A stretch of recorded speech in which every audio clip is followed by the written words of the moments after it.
Ogadel 24 News et merci de nous rejoindre pour cette édition 100% africaine. Tout de suite les titres. À la une, le président algérien Abdelmadjid Tebboune a dressé un bilan des réalisations de l'année en cours dans un message adressé à la nation devant les deux chambres du Parlement réunies.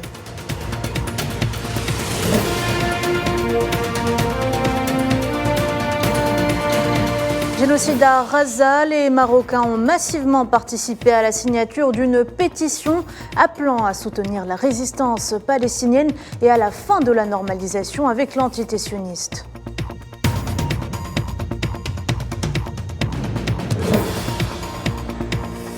Référendum constitutionnel au Tchad, les résultats provisoires ont été annoncés et c'est le oui qui l'emporte à 86%.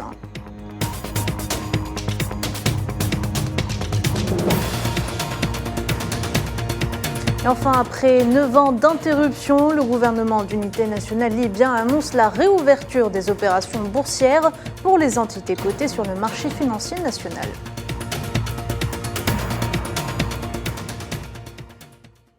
Bonsoir à toutes et à tous. Le président algérien Abdelmadjid Tebboune s'est adressé ce lundi à la nation devant les deux chambres du Parlement réunies en session extraordinaire.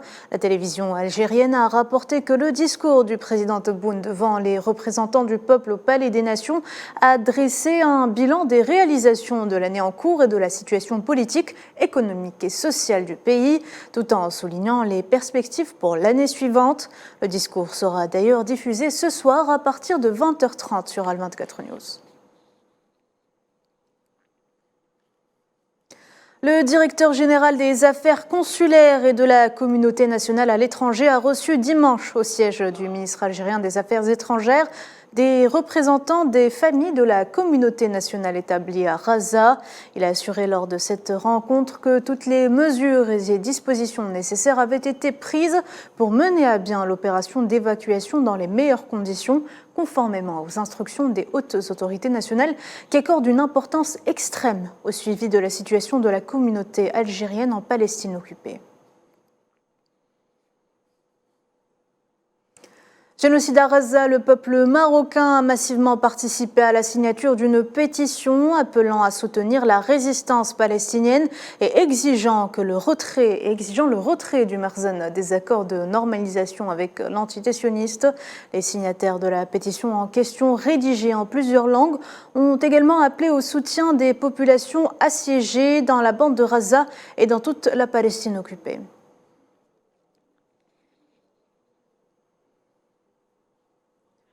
En Tunisie, le taux de participation aux élections locales à la fermeture de tous les bureaux de vote s'était établi à 11,66% dimanche soir, un score respectable selon l'instance supérieure indépendante pour les élections. Et justement, le président de l'ISI, Farouk Bouaskar, a rappelé que le scrutin s'était déroulé dans les 2155 circonscriptions électorales réparties sur les 24 provinces du pays et représentant les 2085 unités administratives élémentaires. Les résultats préliminaires seront proclamés au plus tard le 27 décembre.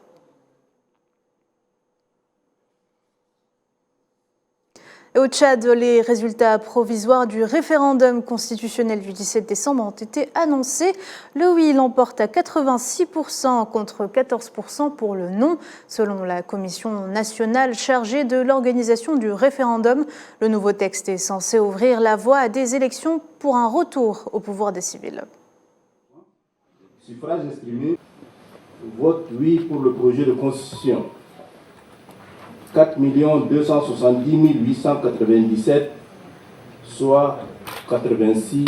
Taux de participation au référendum, 63,75%. Inscrits, 8 237 768. Votants, 5 251 668. Bulletins nuls, 285 324. Suffrages exprimés, 4 966 348. On en parlait tout à l'heure en titre. Après 9 ans d'interruption, le gouvernement d'unité nationale libyen a annoncé ce lundi la réouverture des opérations boursières pour les entités cotées sur le marché financier national. Une déclaration du gouvernement publiée sur sa page Facebook officielle indique que le retour du travail au sein du marché boursier contribue à alléger les charges qui pèsent sur l'économie libyenne après avoir surmonté les difficultés que le marché a connues ces dernières années et qui l'ont amené à s'arrêter. Écoutez.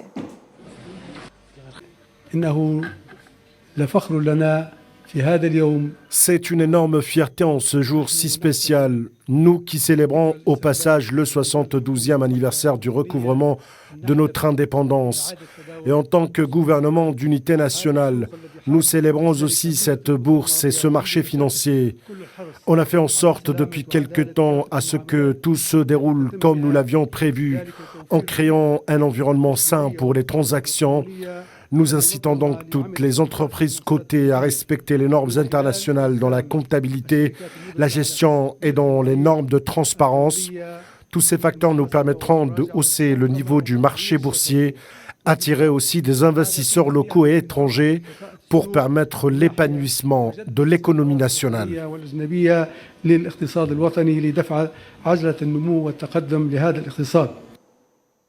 On reste en Libye. Le Conseil suprême d'État a discuté ce lundi de la situation politique actuelle, de l'initiative de l'envoyé de l'ONU et des mesures exécutives après le dialogue.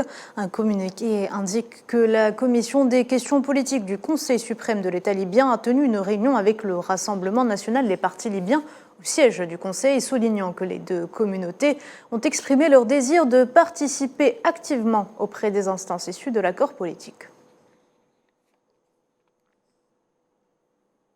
Au moins 113 personnes ont été tuées entre samedi et dimanche soir lors d'une attaque à Mouchou, un village de l'État du Plateau dans le centre du Nigeria. Selon un responsable militaire, il y a eu un soulèvement après l'incident, mais la situation aurait été maîtrisée. Le gouverneur de l'État a condamné l'attaque, la qualifiant de barbare, brutale et injustifiée. Des agents de sécurité et des militaires ont été déployés après l'attaque pour surveiller la zone et éviter les troubles à l'ordre public. Et ils sont des dizaines de milliers de Soudanais déplacés, fuyant vers Port-Soudan en raison du conflit persistant entre les deux factions militaires rivales dans le pays. Et après la guerre et les bombardements, ils sont aujourd'hui confrontés à de nouvelles difficultés de vie, notamment la hausse des prix et les pénuries d'approvisionnement. Je vous propose d'écouter ces témoignages. L'approvisionnement en eau n'est pas disponible et l'approvisionnement en électricité n'est pas suffisant. Avec certain optimisme, ces problèmes pourraient être résolus dans 1 ou 2 mois. J'espère que le conflit armé au Soudan prendra bientôt fin parce que j'ai envie de retourner dans ma ville natale et reconstruire ma maison. Les gens viennent à Khartoum où les salaires stagnent et les conditions sont mauvaises, puis viennent à Port-Soudan. Cependant, à Port-Soudan, les prix des denrées alimentaires et les loyers sont élevés, ce qui signifie que la situation s'est encore aggravée.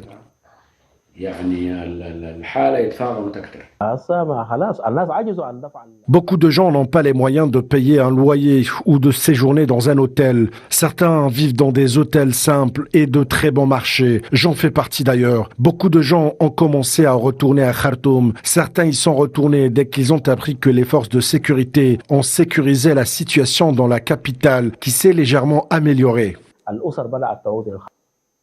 Les affrontements ont même atteint la ville agricole, jadis épargnée de Oued Madani, située à une centaine de kilomètres de la capitale soudanaise Khartoum, entraînant ainsi le déplacement de 300 000 personnes supplémentaires selon les Nations Unies.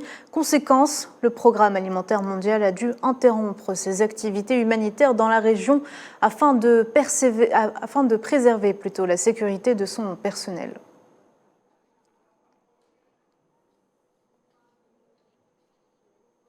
En Guinée, une semaine après l'explosion et l'incendie du principal terminal pétrolier du pays à Conakry, Au niveau sanitaire, des études sont en cours pour connaître les niveaux de pollution, notamment aux microparticules. Au sein du CHU de la capitale, on ne recense pas d'augmentation de patients victimes de problèmes respiratoires, mais les fumées de pétrole contenant du dioxyde d'azote n'en restent pas moins dangereuses. Par précaution, l'État a donc rendu le port du masque obligatoire dans la presqu'île de Kaloum.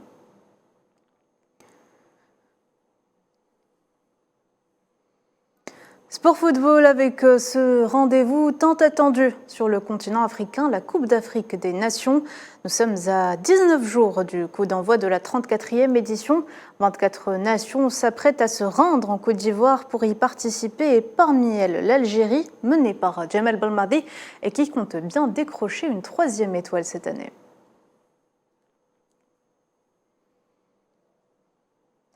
Voilà, c'est la fin de cette édition. Merci de l'avoir suivi. Vous pouvez revoir ce programme sur nos réseaux sociaux ou en scannant le QR code qui s'affiche en bas de votre écran. L'actualité continue sur Al 24 News. Au revoir.